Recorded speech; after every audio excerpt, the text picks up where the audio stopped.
Sure ba talaga kayong mga Katoliko na ito talaga ang itsura ni Jesus? Iyan po ang isa sa tanong ni brother nang napanood niya ang video ko at sasagutin po natin yan. Pero hindi lang po yan ang tanong niya. Panoorin po natin ang buong reaction niya sa video at isa-isahin nating sagutin ang mga katanungan niya. Ang argumento niya dito, kung Diyos-Diyosan daw ang kailang mga rebulto, sino daw yun? Ano daw ang pangalan? Kasi kung hindi natin kayang pangalanan, ibig sabihin nagkakamali daw tayo sa pag-akusa sa kanila.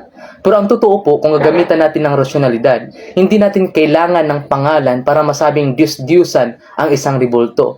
Lalo na kung kitang-kita naman sa kailang mga ginagawa na ito ay kailang pinaglilingkuran, ito ay kailang sinasamba. Halimbawa, yung ahas na pinagawa ng Diyos kay Moses, hindi naman yun Diyos-Diyosan. Pero, dahil sa kailang ginawa na nag-offer sila doon, numuluhod sila doon, yun ay naging Diyos-Diyosan na. Kaya ang ginawa ng Diyos, pinatupok niya ngayon. Okay? Sinira niya ngayon. Ganun din ang nakikita natin. Bagamat sinasabi nila na hindi yung Diyos-Diyosan, pero ang kailang ginagawa, pag-offer ng mga kung ano-ano, pagluhod at pananalangin sa mga rebulto, yun ay nagiging Diyos-Diyosan. Ang sinasabi po niya ay hindi daw kailangang pangalanan ang isang bagay para tawaging Diyos-Diyosan. At nagbigay siya ng halimbawa gaya ng sa tansong ahas na pinagawa ng Diyos kay Moises. Yes, tama naman na hindi kailangang pangalanan para sabihing Diyos-Diyosan ang isang bagay. Pero FYI brother, ang tansong ahas ay pinangalanan po siya. Mababasa natin sa ikalawang mga hari, chapter 18 verse 4. Dinurog din niya ang tansong ahas na ginawa ni Moises na kung tawagin ay Nehostan, sapagkat hanggang sa panahong iyon ay pinagsusunugan pa nila ito ng insenso. Malinaw po na pinangalanan ang tansong ahas na Nehostan at ito'y ginawa nilang Diyos, kaya naman dinurog ito. Dahil dapat sa Diyos nila ibigay ang parangal at pagsamba dahil gumaling sila. Iyan po ang ibig sabihin ng idolatry, kapag ang parangal at pagsambang nararapat lamang sa Diyos ay ibinibigay na sa isang nilalang o bagay. Sabi nga sa Catechism of the Catholic Church, paragraph 2113, idolatry consists in divinizing what is not God.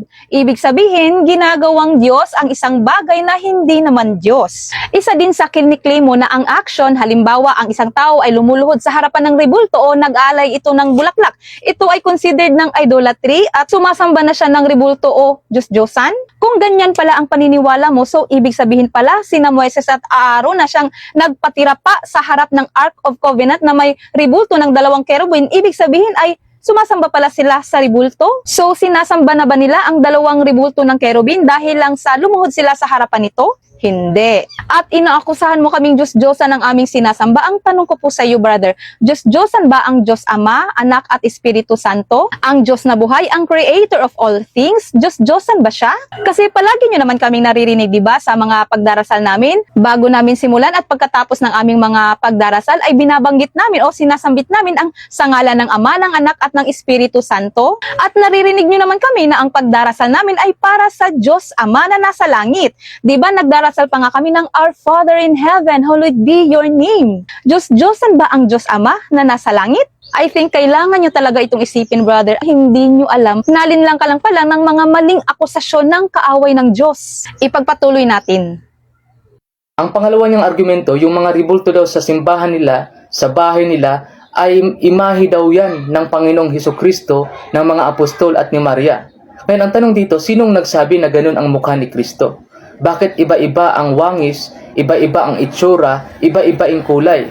May puti, may itim, may kulot, may hindi. Bakit ganyan ang mukha ni Kristo pa iba-iba? Okay, kung yan ay nagrepresenta. Pero ang sinabi sa John chapter 4 verse 24, hindi po ganyan. Ang Diyos ay Espiritu, okay? At siya na sumasampalataya sa Kanya or sumasamba sa Kanya ay sumasamba sa Espiritu at katotohanan. So bakit kailangan niyo pa ng imahin at kung ano-anong rebulto para sumamba sa Diyos? Dahil ang tunay na mananamba ng Diyos, hindi na kailangan ng rebulto.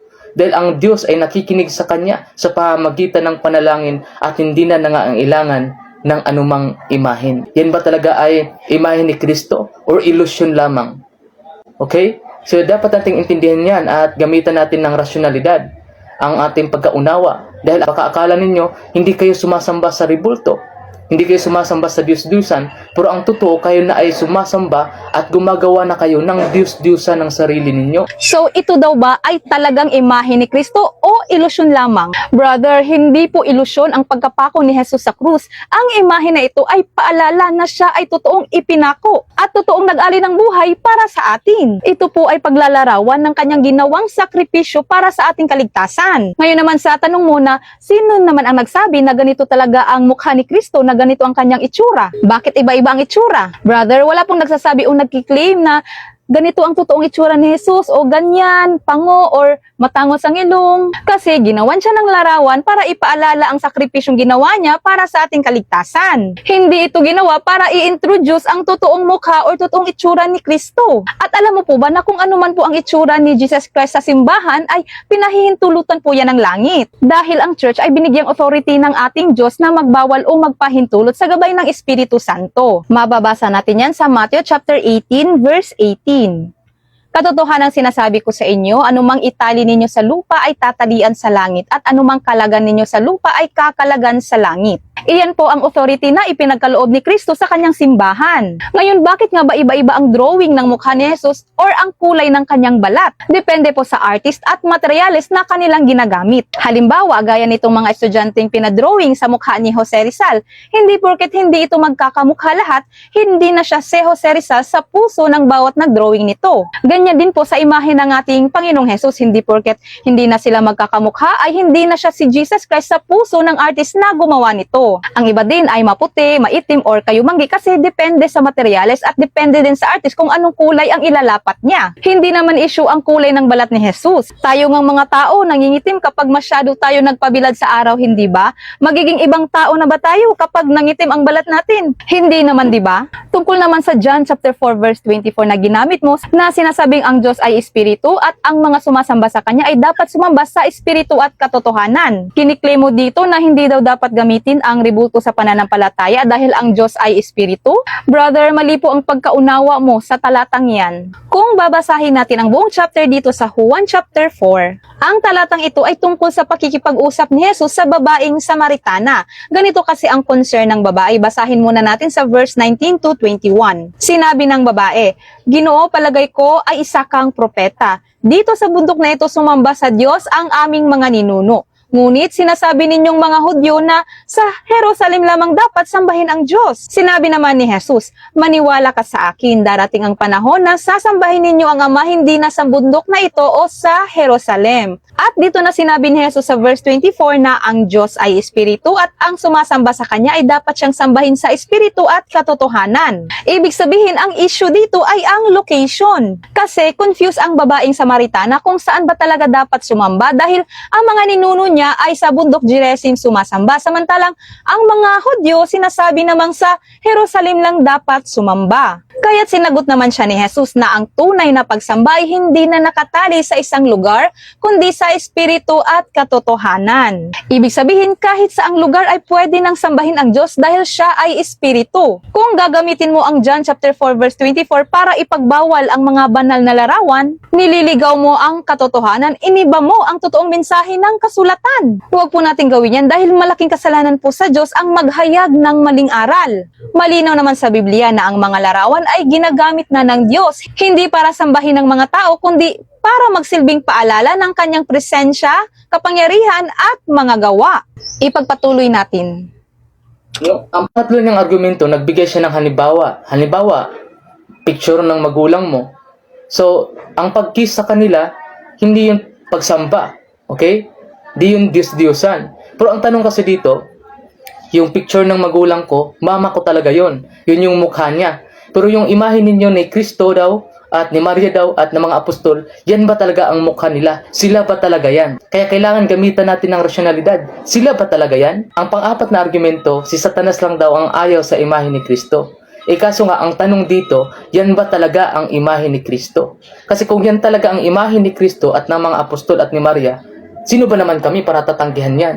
Pero kaso nga lang, hindi nga yan ang imahe ni Kristo. Pero alam niyo ba ang totoo? Si Satanas, ayaw niya talaga na ang tao ay matutong sumamba sa Diyos sa espiritu at katotohanan. Kaya binubulag niya ang isip ng mga tao, gumagawa siya ng mga ribulto, mga imahen para doon na lang sasamba ang mga tao. At itinatak niya sa mga isip ng mga taong ito na ito si Kristo. Pero ang totoo, hindi pala. Kung uunawain natin ang prinsipyo ng Diyos, ang tamang pagsamba, malinaw sa Book of Exodus chapter 20 na huwag gagawa ng anumang imahen na kawangis ng nasa langit at nasa lupa. Kawangis ng nasa langit at nasa lupa. Ngayon, kung sinasabi ninyo na si Kristo nasa langit, si Maria nasa langit, at ang mga apostol nasa langit, ano nang ginagawa ninyo? Okay, ano yung ginagawa ninyo? Bakit gumawa kayo ng mga sarili ninyong ribulto? At sinasabi ninyo na yan ay si Kristo, yan ay si Maria, at yan ay mga apostol. Kontra na yan sa prinsipyo ng Diyos at sa tamang pagsamba sa Diyos. Kaya yan ay karumal-dumal, hindi katanggap-tanggap. Kaya kami po bilang mga dating Katoliko, nauunawaan namin ang Biblia. Kaya kami umalis dyan, kaya kami lumabas sa grupong iyan. At ngayon, sumasamba sa Diyos sa Espiritu at katotohanan.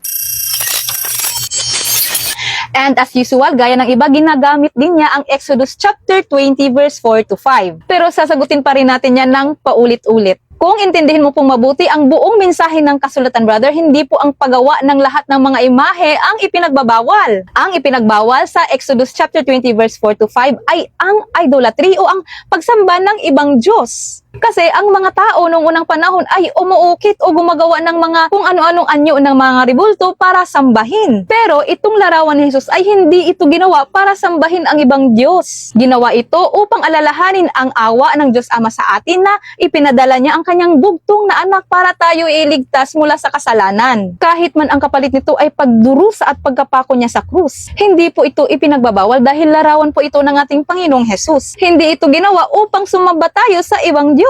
Ngayon, tinanong niya tayo kung sure ba talaga tayong ito yung itsura ni Jesus dahil ang picture ng mama niya ay sure siyang mama niya talaga yun. Para sa akin, brother, hindi ko po nakita ng personal si Jesus. Kaya hindi ko masasabi na ito talaga yung eksaktong itsura niya at hindi ko rin masasabi na hindi talaga ito yung eksaktong itsura niya dahil hindi ko pa naman siya nakita. Ngayon, ibabalik ko sa iyo ang tanong kasi kiniklaim mo na hindi talaga ito ang itsura ni Jesus. Sure ka ba na hindi talaga ito ang totoong itsura ni Jesus? Nakita mo na ba siya sa personal? Kung hindi mo naman pala siya nakita sa personal, wag po kayong mag-declare na hindi ito yung itsura niya. Hindi mo naman pala siya nakita. Pero alam mo ba, brother, kung saan ako sigurado? Sigurado ako na ito ay paglalarawan at nagre-represent sa kanya kahit hindi ko man siya nakita ng personal. At kahit hindi ko man na-witness sa personal ang pagpako sa kanya. Dahil naniniwala akong totoo ang pangyayaring ito. Totoong ipinako siya sa krus at totoong nagdusa siya sa krus para iligtas tayo mula sa kamatayan. Kahit hindi ko man nakita ng personal ang pangyayari. Sabi nga niya sa Juan chapter 20 verse 29, sumampalataya ka dahil nakita mo ako. Mapapalad ang mga hindi nakakita at gayon may sumampalataya. Sagutin po natin siya, may tanong lang po ako, ma'am, bakit si Jesus nagpabautismo malaki na? Bakit hindi nung bata pa, di tulad ngayon sa ating mga Katoliko? Bata pa, binabautismuhan na. Nagtatanong lang po. Actually, ito po yung madalas na arguments ng iba na dapat daw adult na tayo kapag binibinyagan dahil si Jesus ay adult na din ng binyagan. Unang-una, dapat po nating maunawaan na ang baptism na na-receive ni Jesus ay iba sa baptism na na-receive natin. Ang binyag na na-receive ni Jesus ay ang baptism of John o ang binyag sa pagsisisi. Samantalang ang binyag na na-receive natin ay ang baptism in Christ o christening. Mateo chapter 3 verse 11, binibinyagan ko kayo sa tubig para sa pagsisisi. Ngunit ang dumarating pagkatapos ko ay mas makapangyarihan kaysa sa akin. Babautismuhan niya kayo sa Espiritu Santo at apoy. Ibig sabihin, may dalawang uri ng binyag. Una, ang baptism of John. Ito ay binyag ng pagsisisi. Bilang paghahanda sa pagdating ng Mesiyas, pagpapahayag at kapatawaran ng mga kasalanan. Ito yung binyag na sinasabi niya, bibinyagan ko kayo sa tubig para sa pagsisisi. Kaya ang binyag na ito ay for adults na nagkasala. Pangalawa, ang baptism in Christ o christening. Ito yung bautismo na tinanggap natin. Ang baptism in Christ ay mas higit pa sa binyag ng pagsisisi. Ito yung sinasabi ni Juan na pagkatapos ko ay mas makapangyarihan kaysa sa akin. Babautismuhan niya kayo sa Espiritu Santo at apoy. Nabanggit din ang dalawang uri ng bautismo na ito sa mga Gawa chapter 19 verse 3 to 5. At tinanong niya,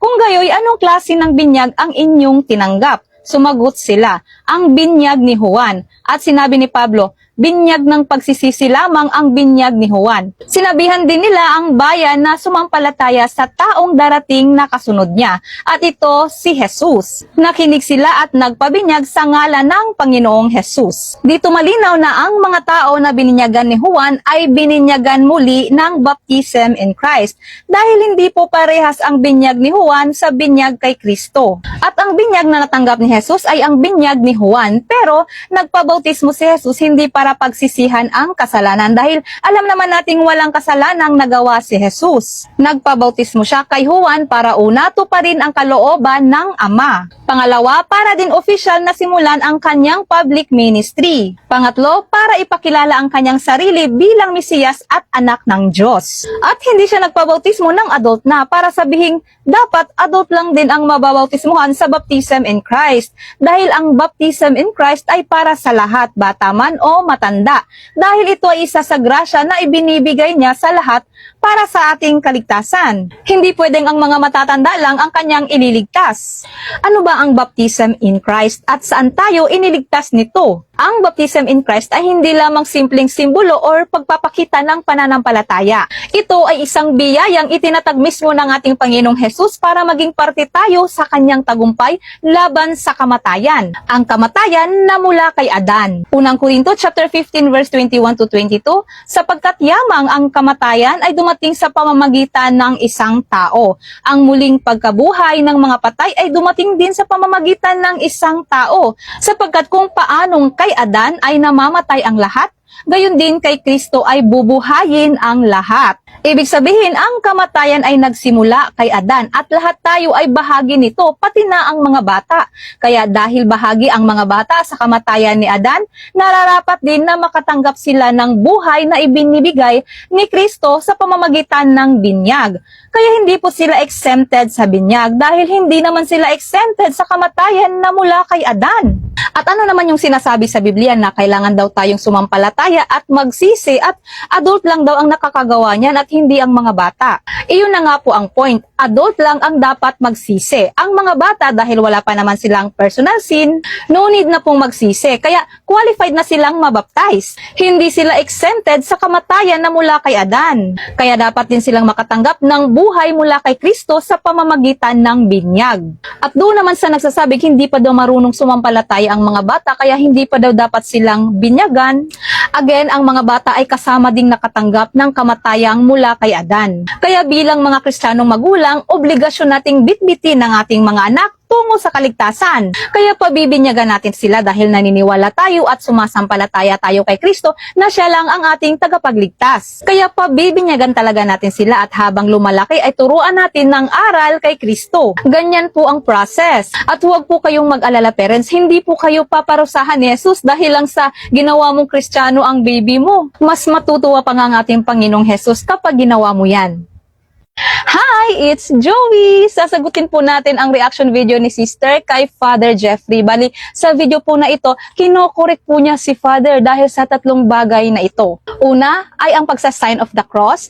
Pangalawa ay ang rosary prayer. Pangatlo ay ang tungkol sa sacred statue nating mga Catholic, yung mga ribulto na nasa ating simbahan. Panoorin po natin at isa-isahin po nating sagutin ang opinion niya. Okay, may binanggit na 3 points si Father doon, no, na para sa akin, palagi talagang kinocall out to sa mga Katoliko. Una, yung pagsa-sign of the cross. Pangalawa, yung pagdadasal using the rosary. Pangatlo ay yung pagsamba sa mga ribulto.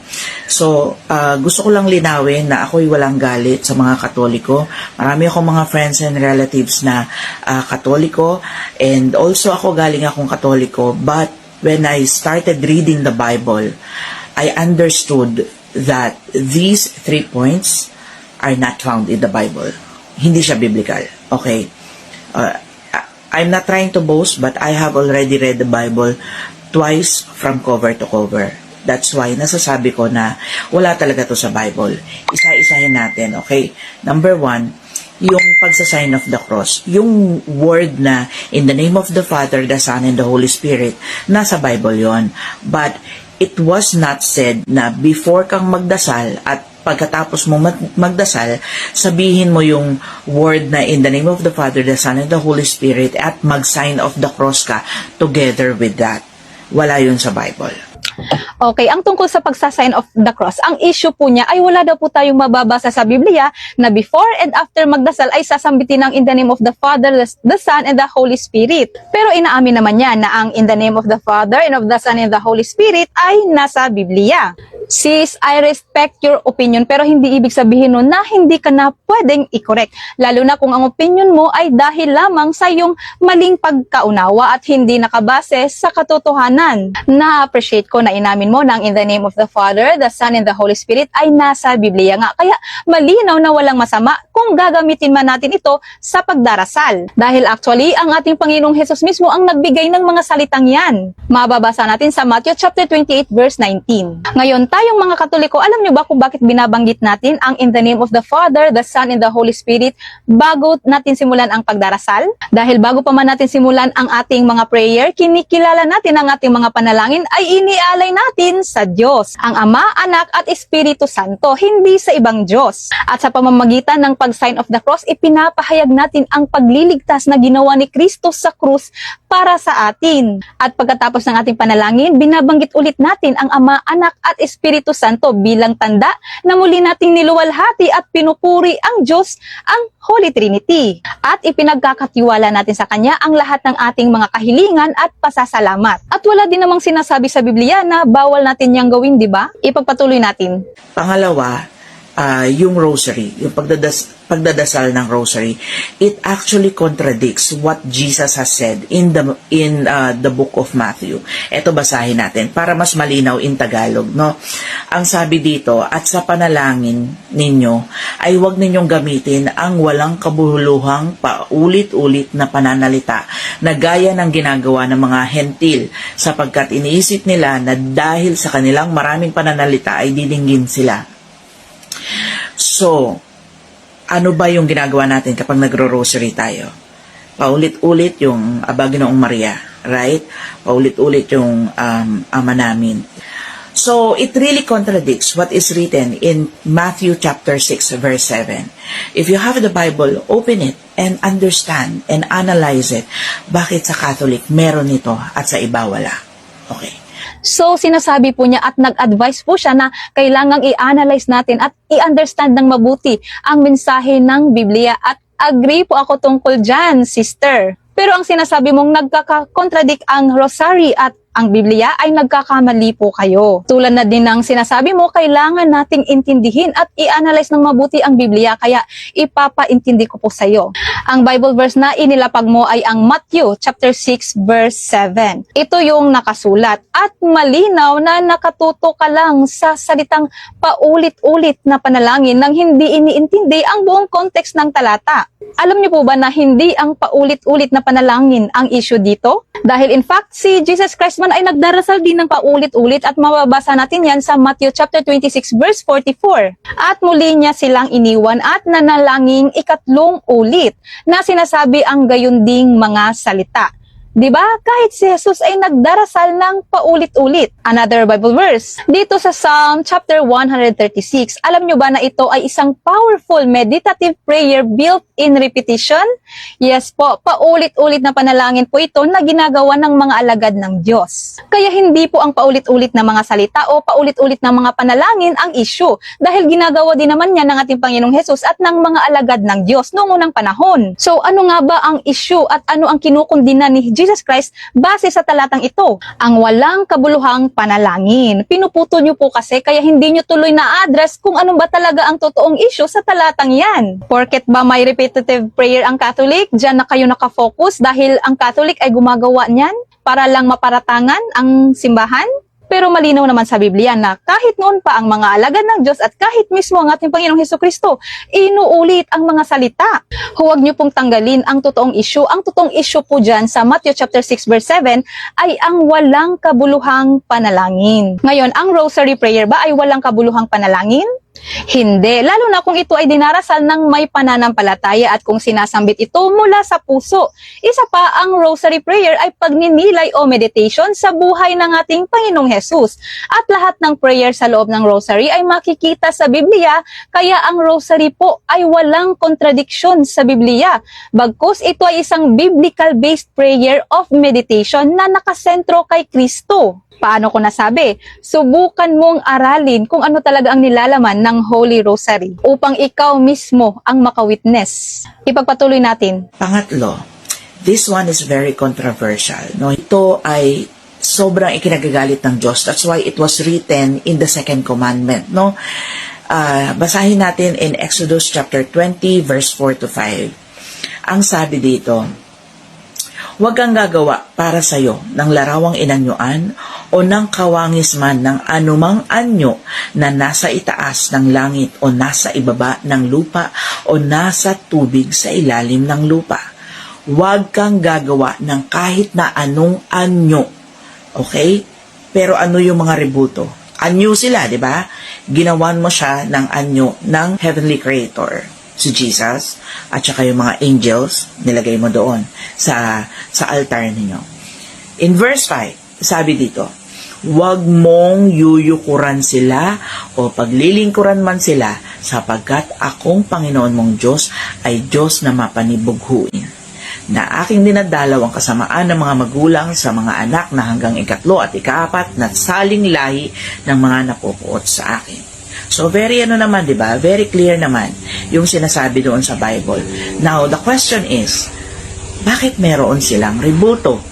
If that already violates the second commandment.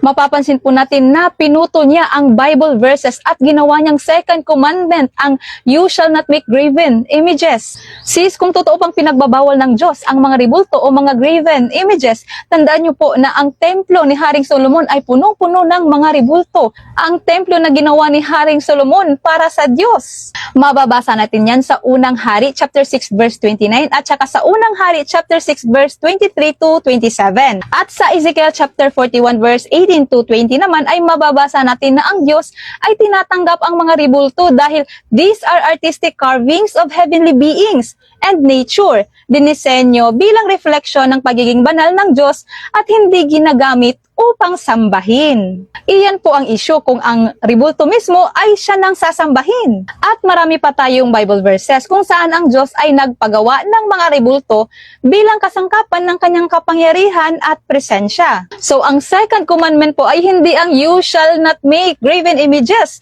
Pinutol mo lang po ang phrase na yan at ginawa mong second commandment. Ang phrase na yan ay kabilang po siya sa buong konteksto ng first commandment, ang you shall not have strange God before me. Ang mga tao kasi noong unang panahon ay gumagawa sila ng mga rebulto, ng mga nilalang at ginawa nilang mismong Diyos. Halimbawa ito yung mga ginagawa ng tao noon, nag-iimbento sila ng Diyos. Ibig sabihin, sumasamba sila ng ibang Diyos. Kaya pasok po yan sa first commandment na dapat walang ibang Diyos na sasambahin. Hindi po issue ang gumawa ng rebulto o mga imahe. Ang issue po ay kung gumawa ka na ng sarili mong Diyos or sumasamba ka sa ibang Diyos. Kasi kung bawal palang gumawa ng imahe, bawal sana tayong magpa-picture, bawal sana tayong mag-drawing ng mga hayop o mga halaman, bawal sana tayong gumawa ng mga figurines pang display sa bahay, di ba? Ngayon, may ibang Diyos ba ang Catholic? Wala. Ang Diyos ng mga Catholic ay ang nag-iisang Diyos na buhay, ang Diyos na lumalang ng sanlibutan. Ang Holy Trinity, ang Ama, Anak at Espiritu Santo. Kaya mali po ang mga paratang ninyo na sumasamba ang Catholic ng rebulto. Ang mga rebulto na nasa Catholic Church ay hindi mga Diyos na sinasamba, kundi paalala ng mga banal na tao na naging tapat sa Diyos. Katulad ng mga larawan ng ating mga mahal sa buhay, i-display natin sa mga bahay natin, di ba? Kapag tinitingnan natin ang kanilang mga larawan, naaalala natin sila. Kaya mahalaga talaga na intindihin nating mabuti ang totoong mensahe ng buong Biblia. Huwag po nating putulin ang talata at bigyan ng maling kahulugan.